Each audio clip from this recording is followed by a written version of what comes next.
And tonight it is about money in the counties. The latest report from the Auditor General shows how funds were spent, or shall we say misspent, in the 2017-2018 financial year. But I'll start with the good part. For the first time, the Auditor General has given a thumbs up to two counties, Makueni and Nyandarua, on their use of public funds. They were given what auditors call an unqualified opinion, meaning that on the most part, the financial transactions and the underlying accounting records made sense. But that is as far as the good news went. In the county of Kisumu, the report had raised questions about 3.7 million shillings allegedly spent on one cow. Of course, the county came out and denied spending so much on one dairy cow, saying the money was in fact used to buy 27 cows, which still makes the price of one cow at about 138,000 shillings. A little unusual in the Nyanza region, but possible. However, documentation on the purchase was altogether missing at the time of the audit. In Meru, the county government was on the spot for spending 4.3 million shillings on, wait for it, rearing earthworms and black flies. I know these are business ideas that are gaining currency in supplementing animal feed and eliminating organic waste. But in the Meru case, what was wasted was public money, because the project failed to bear any fruit. And what's more, there were no documents submitted to the Auditor General to show if materials for the project had indeed been delivered. In Tharaka-Nithi, the audit report showed that Governor Muthomi Njuki spent 19.42 million shillings of county cash to buy himself an official car, in what the report cites as a clear case of misuse of public funds. By the way, this amount is enough to build nearly 40 permanent classrooms for students in that county if we assume that one classroom would cost about 500,000 shillings. This latest recklessness in handling the taxpayers' money in the counties brings back memories of how Kirinyaga County was cited for spending 2 million shillings, 1.2 in some instances, on a Facebook account, and how 7.6 million shillings was spent on a hospital gate in Nyamira, or how 7.8 million was spent on buying curtains in Meru County. Not to mention the 10 Bungoma wheelbarrows, which cost 109,000 shillings each. And this week, the term confidential budget was in the news. This was in regard to queries raised about 96 million shillings in Nairobi County. Officers from the Governor's office were unable to explain to a sitting of the Nairobi County Oversight Committee what the funds were for. In his defense, the Governor claimed the money was for entertaining diplomats and related operational expenses. This despite the existence of a hospitality budget specifically for his office. In the Controller of Budget report, the Office of the Governor and Deputy Governor of Nairobi have been allocated 4.4 billion shillings in the current financial year. Never mind that the Office of the Deputy Governor remains vacant to death. Now, this is all tiring.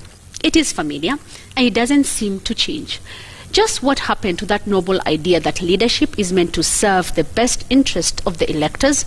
Have we now accepted that it is all right for public servants to do as they will with public resources? In the end, it is down to the electorate that goes out there every election cycle to put in office the same old thieving hands, and some are expecting different results.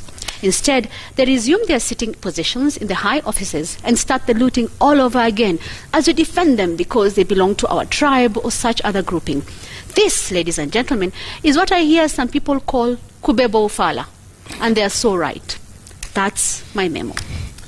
Well, talking of kubebo ufala, I still don't understand why many people were expecting that President Uhuru Kenyatta today was going to unleash some list like he did in 2015 and sack guys. I've even seen him being called the threatener-in-chief. Now, interesting things are happening, and probably as a result of what you were saying today, we may see some guys being hauled to court next week. Maybe some cabinet secretaries, maybe some senior officers in government. In fact, we are told that 7 sitting and former governors are already under investigations, and about 30 chief executive officers in various government agencies are also being probed. Maybe next week or thereabout should give us a better inclination of what the president intends to do in the fight against corruption. But while at it, maybe this is the time now to come from the drama, the headlines, and a lot of hit about this corruption, and maybe see tangible things. Looking at the figures that the president was unleashing in the House today, about 7.5 billion shillings that is being targeted for recovery from people who are alleged to have participated in corruption. Maybe this is where the focus should be more on. recovering the looted resources, directing them to the required places, because at the end of the day, with headlines of corruption, with talk of arrests, and so many other things, people out there still require services in health centers, in their hospitals. They need good roads. But don't forget, the money that we're talking about being looted was essentially meant for those purposes.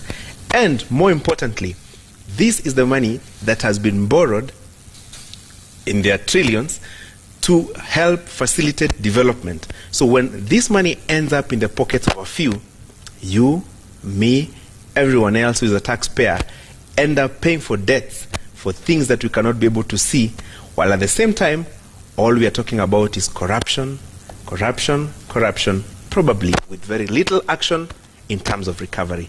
That's my punchline. Do you believe in ghosts? Well, the president this week told us that his government had smoked out some of those mysterious beings from the police service, no less. 1,447 ghosts in the National Police Service, 1,048 in the Administration Police, and 153 in the Directorate of Criminal Investigations. A total of 5,000 ghost workers, all of whom were smoked out due to a biometric listing of all police officers. He said this while launching the Huduma number registration earlier this week, and then went on to say that the country has saved 1.7 billion shillings in annual wages that were being paid to these ghosts. Well, what a relief, right? We saved over 1 billion shillings. And for this, we are grateful. But folks, we all know that ghosts don't exist. So who were these 5,000 entities that received our hard-earned taxpayer money for doing nothing? Who put them on the payroll? Where are they now? Who paid them month after month? Are investigations complete? When will they be charged in court? You see, the president cannot play whistleblower on this and indeed any other issue. Whistleblowers do simply that, blow the whistle, so that the relevant authorities can take up a matter. But here, the buck stops with the president. And so the moment he informs us about these ghosts without an idea on what action is being taken against them, what are we to do? What action are we to take? I mean, we've come to the point where we can no longer just be excited about this or that scheme being exposed. Corruption is complex and often involves elaborate schemes with crafty individuals running the show. In each case, we deserve to be told who those master schemers are and what has been done to them. Take, for instance, the story attributed to former Finance Minister Musalia Mudavadi in a recent TV interview. The ANC party leader told the country that some politicians conspired to cook the 2009 census results. And when the government team made it known that they wanted to go back and verify the figures, they were told their security could not be guaranteed. The verification exercise didn't happen, and the figures from the affected areas had to be massaged. What a revelation, especially considering we're about to conduct another census later this year. Again, I have questions. First and most important, wasn't Musalia Mudavadi the Deputy Prime Minister at the time of this census? What did he do about it? Also, is he telling us that the government then could not guarantee the security of its own officials on government business? Was the government cowed by some people with evil intent? How helpless can the government be? And if indeed they're cowed by politicians, then aren't we all damned? Finally, what are we supposed to do with this information now? Honestly, our leaders need to be more than just purveyors of information or merely confirming our suspicions. People in positions of power and influence cannot be whistleblowers. They are the actors, and we count on them and, in fact, pay them to do exactly that. Act on information given by whistleblowers. But as long as they have in us a ready cheering squad at every mention of the word corruption, then so long will we continue down the rabbit hole of big numbers that generate headlines, but are in the end just hot air. And that is my take tonight. Now, this past week I was not here, and I can now disclose that I was attending what I thought was an interesting meeting in the United Arab Emirates. It was more like an ideas festival, looking at where the world is and where it is going. What is the future of transportation with the advent of self-driving cars and planes that can take you around the world in just a few hours? Cutting-edge research that could reduce the size of an MRI machine to that of a cell phone. Or robots can predict that you will fall sick next week if you don't do certain things. The hopes and the dangers of cyberspace, the state of the world in the age of Donald Trump and Brexit. But as they say, home is always best, and so I decided to catch up with the happenings back here at home. Of course, there was all the usual noises from politicians, the handshake, impeachment motion, tanga-tanga, kieleweke, the lunches, and every other thing in between. Without, of course, forgetting the delightful story of Peter Mokaya Tabichi, who was crowned the best teacher in the world right there in the UAE where I was. But what struck me the most was a poster that was doing the rounds bearing the picture of a governor, and it's saying in part, and I quote, "The county government of Kajiado invites you to the launch of an M-Pesa platform to instantly pay for all your services, of your county bills, levies, and fees." Now, after hearing all these exciting possibilities in the world, I almost got excited about this latest discovery of a payment platform that warranted a launch presided over by His Excellency the Governor, no less. But my joy was short-lived. I soon realized that what was being advertised was in fact not that different from the usual pay bill number that almost every business has now, or the parking systems that we see at malls and airports. Now, I don't mean to demean this important step that will likely lead to better efficiencies in this important county, but for us to be celebrating it to the point of staging a big launch presided over by the governor and his entourage, is that how low our level of ambition has become when it comes to development? I mean, I would have joined the celebration if the system had been developed by an upcoming high school son of Kajiado County, or that this was some groundbreaking discovery that was finally making its way to Kenya, and that maybe Kajiado County was the first point of contact with this mind-boggling technology. But a simple pay bill number being launched with such pomp, am I missing something?